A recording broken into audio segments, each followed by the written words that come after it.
Welcome, one and all. My name is Anna Lempriere, and I am a wayfinder. I work for the Cornwall Memory Cafe Network, supporting carers and people living with dementia to access services, make referrals, and really help them find a way to get more support. This is part of Disability Cornwall, and we've decided to create this podcast interviewing experts and people with lived experience on dementia to be able to share all sorts of interesting and informative and supportive information. So sit back and enjoy, and also share the podcast with your friends. It's relaxed and inclusive and welcoming, and thank you for listening.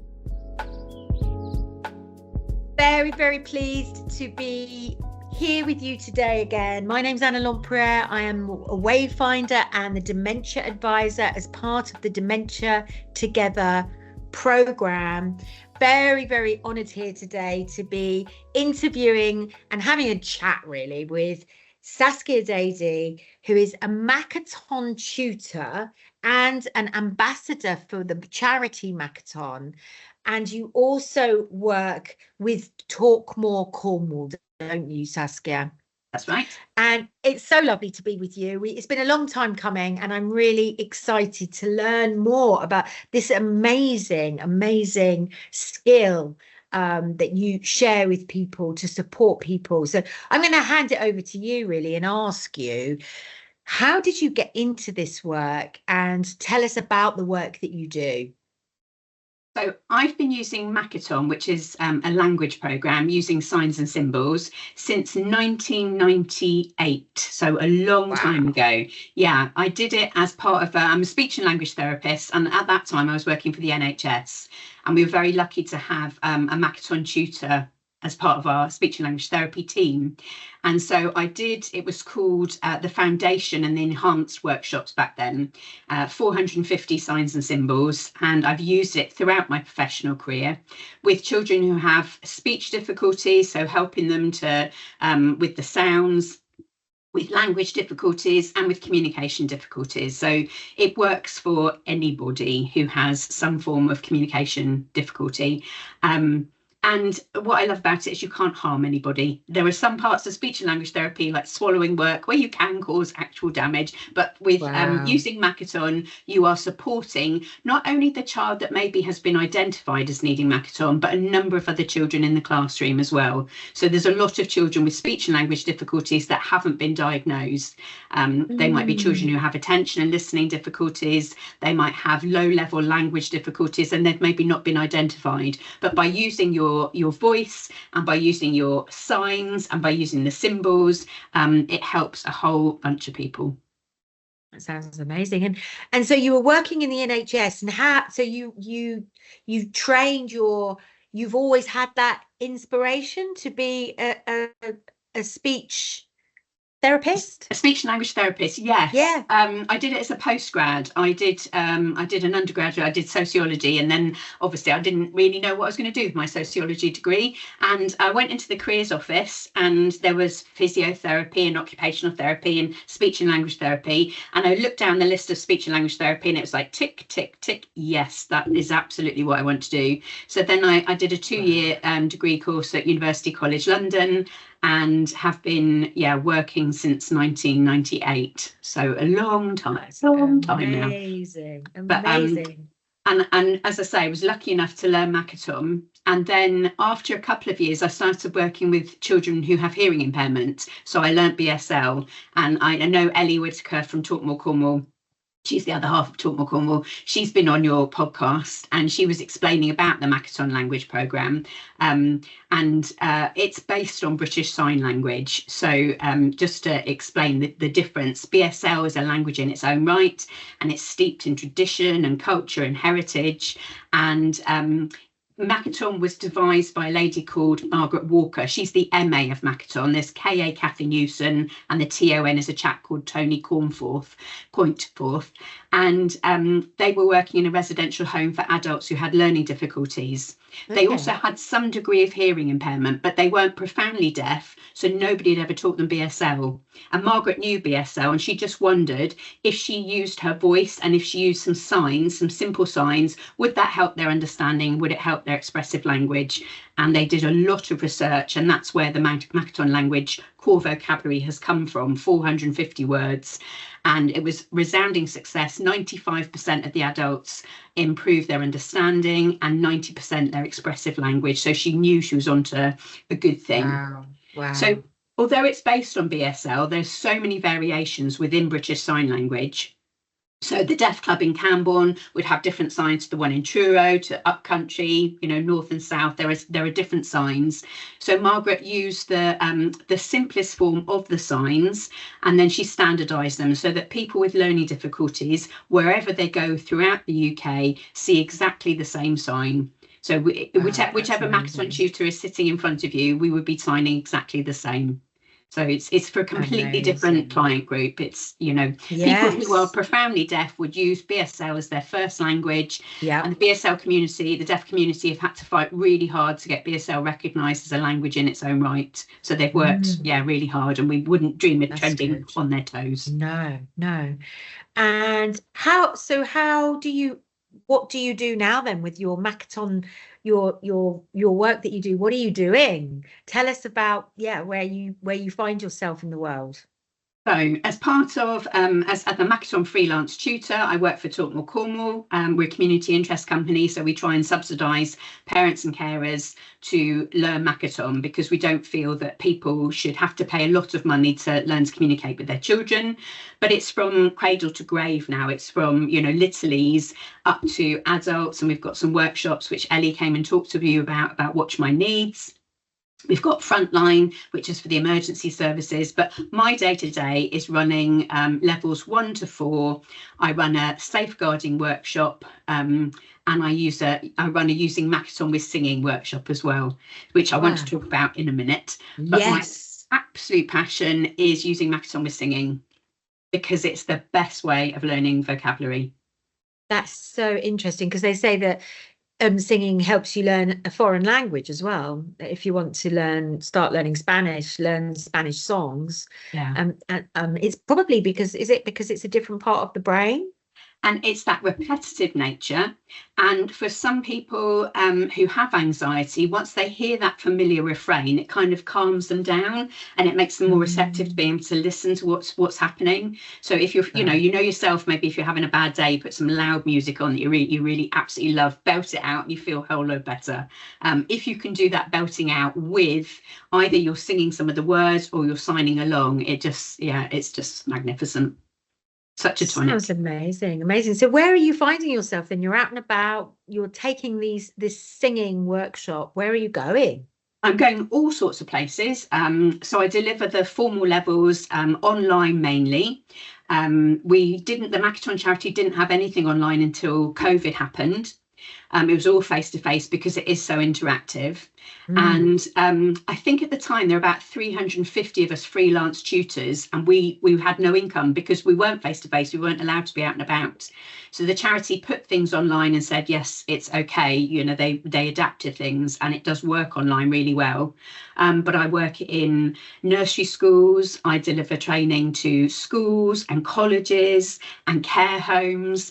And I run a number of signing choirs. I run a choir called Makaton. We do Cur over Kamenith. We've got a number of choirs. One is in Penzance that I run. Ellie runs one in Redruth, and our other friend Eve Facey runs one in St Austell as well. But then during the summer, I get to do CAP, Cornwall Accessible Activities Programme. I run an online choir for them, and usually we do a little performance at the end of the summer. And also at Drim Valley Centre, Community Centre. I've heard of Drim Valley. It's awesome. My car basically drives itself home. It floats home after those sessions. It's just amazing. Wow. And these sessions then, what would you say your client group is then for the different, are they different people for different ones? On the whole, we have a mixture of people who have children with learning difficulties and their families. And then we have Littleys as well. The CAP choir is we've got some older children and young adults who come along, and they can be on screen by themselves. Obviously, their parents are in the background just to make sure everything's all safe and above board. And the community choir at Drim is adults with learning difficulties and staff. That sounds incredible. And you've been telling me, I have secret information that you were saying that you're planning, or Ellie's planning, to create something for people living with dementia and old elders. Yes, absolutely. So she talked about the Watch My Needs programme, but she's trying to set up a choir for people who have dementia and their carers, because again, it's part of the being able to access language in a slightly different way.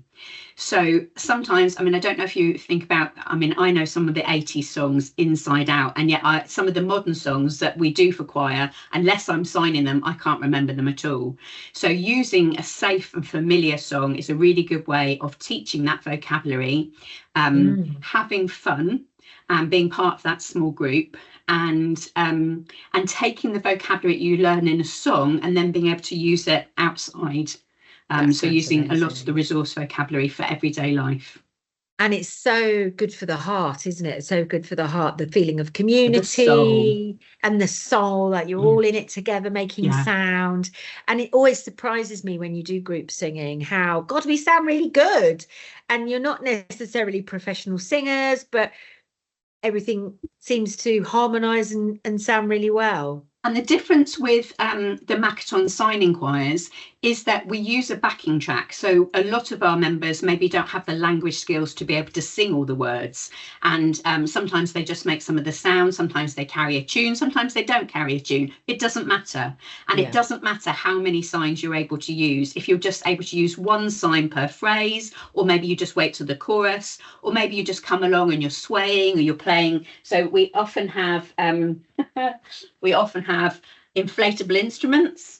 Excellent. So we've got guitars, we've got trumpets, brilliant, we've got pianos, and we've got microphones. I can't remember. Oh, here's my microphone. So even if you're just swaying and you're la-ing or humming, or you're still part of that group. That's very much so. Sounds amazing. Yeah. So what else? Before we pressed record, you said you had some symbols and some signs that maybe you would share with us, and maybe you could teach me something. Well, I'd like to show you some of how you can use visual support. So So these are all the different manuals for level 1, level 2. I just wanted to show you these, level 3, and my Doc Martens. You were mentioning my Doc Martens. I have Doc Martens that match each and every training course that I run, which is really sad. Level 4, brilliant, and the safeguarding one. And the one I wanted to talk to you, because it is my absolute passion, is the using Makaton with singing. Okay. So it's a workshop. It's 4.5 hours. And you can split it over 2 weeks, so you can split it up. And as I've found, the more I run it, the more ideas I get from people, because I'm not hugely creative on the drawing or the other craft activities. So the more people contribute, the more I make notes, the more I'm able to share with other people. So for example, it's 10 nursery rhymes, but it's so much more than 10 nursery rhymes, because you learn how to adapt each nursery rhyme to a particular person's level. So as I said, if they're just signing up one sign, so it's a functional one, so like the farmer's in the dell, you might just sign the farmer's in the dell, the farmer's in the dell, hey ho the dairy o, the farmer's in the dell. Whereas if you're doing more, it might be the farmer's in the dell, so it's signed for valley, the farmer's in the dell, hey ho the dairy o, the farmer's in the dell. And obviously we'd sing it very, very slowly, because if you sing it too fast, people with language difficulties, all that lovely language goes above their heads. So you have to really slow it down. But we use symbols to make choices as to which would you like. So would you like, if you're happy and you know it, would you like hickory dickory dock? or Baba Black Sheep. So we use the symbols that are part of the Makaton programme to make choices. That's which is incredible. great. And people do it in a number of ways. So some people do put these on wooden sticks or wooden spoons, but that can hurt a bit, you know, if you get someone very enthusiastic. So I've just got little craft lollipop sticks. Amazing, amazing.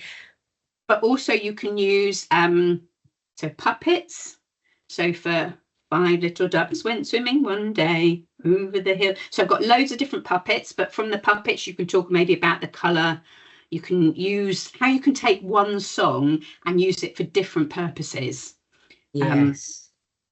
So you could do counting. So I've got also some cut out ducks. You could have a number line 1 to 5. So as the ducks swim away over the hill, you can take that number and now you know it's just 4, and then you know it's 3, and now so it's that visual support helping somebody to be able to count. 5 little speckled frogs. So each time a frog jumps into a pool, off they go into the pool. And also you can have lots of puppets. So for people who struggle with the signing and you're trying to encourage them to come and join in, they might be more enthused if they've got a little puppet on their finger.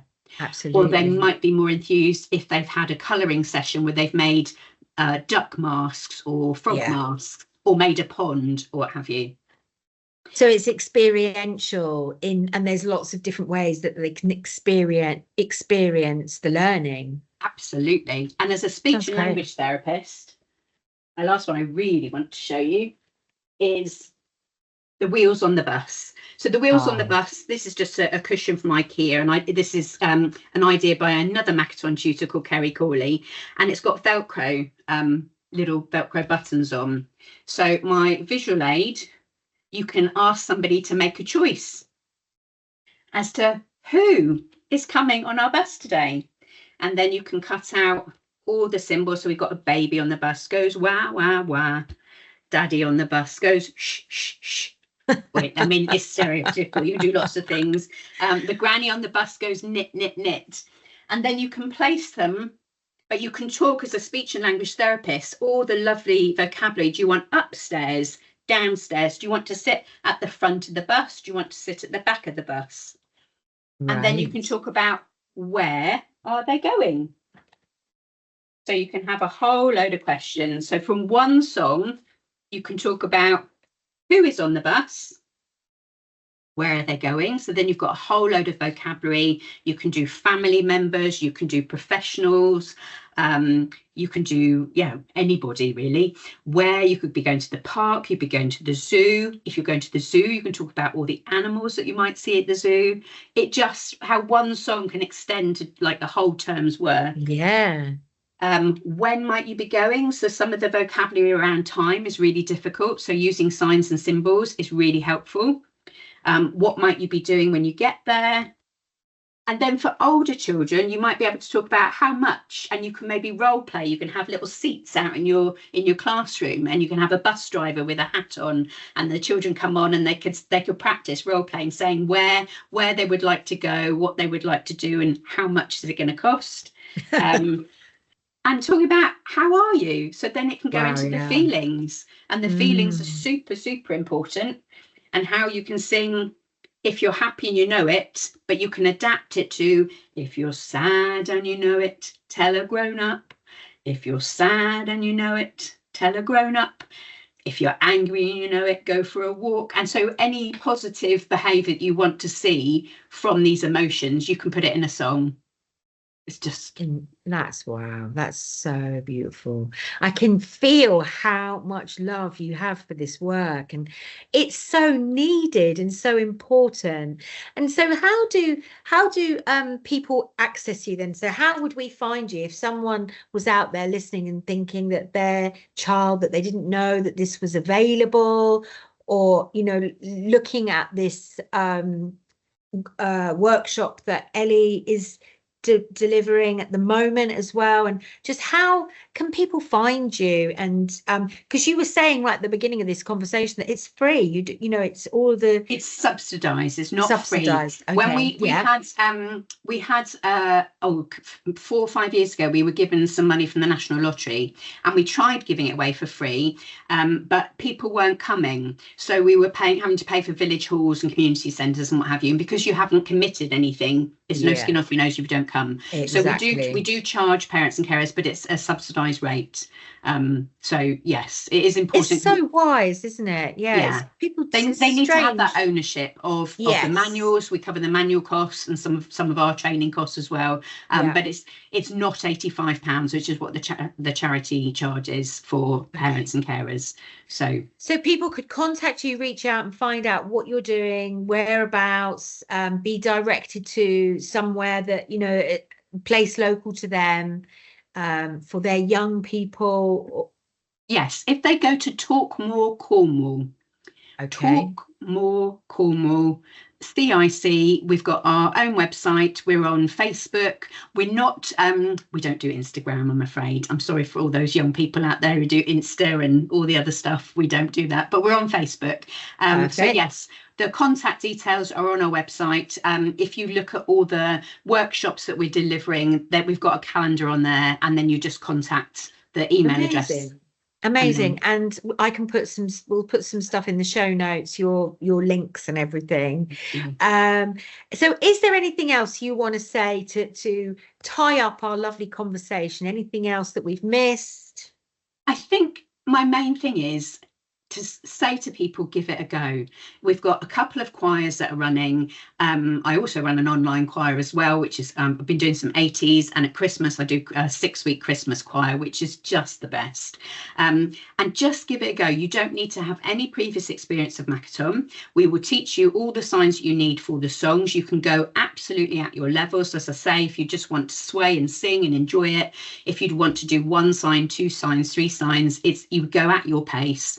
But just come and give it a go, because I've been told so many times, particularly in the winter when it's cold and it's wet and it's dark outside, the thought of going out to choir, people go, oh, I didn't really want to come tonight. And now I feel $1 million. Now I'm set up for the week or for the weekend. And, it's that sense of community. We laugh a lot. We welcome mistakes. I mean, people who know me will know I go wrong. It doesn't matter. It doesn't matter. Mistakes are good. And I think it's really important to model mistakes for people who are a bit anxious, because it's not the end of the world. So we've done it wrong. And what I love is when we do a performance and I go wrong, everyone goes wrong. It's great. No one knows. Apart from my face going, oh, sorry. Yeah, sorry. It doesn't matter. Oh, that's amazing. Well, thank you. Thank you for your incredible work. All the details we'll put in the show notes. It's been a total pleasure to meet you, Saskia. And thank you. Thank you. And I'm sorry I've gabbled at you, but as you can see, I'm very passionate about it. Oh, there's been no gabbling. It's been really good. Thank you. Thank you. This video was produced by Discover Voices, part of Disability Cornwall and Isles of Scilly. To check out all of our content, simply search Discover Voices on YouTube.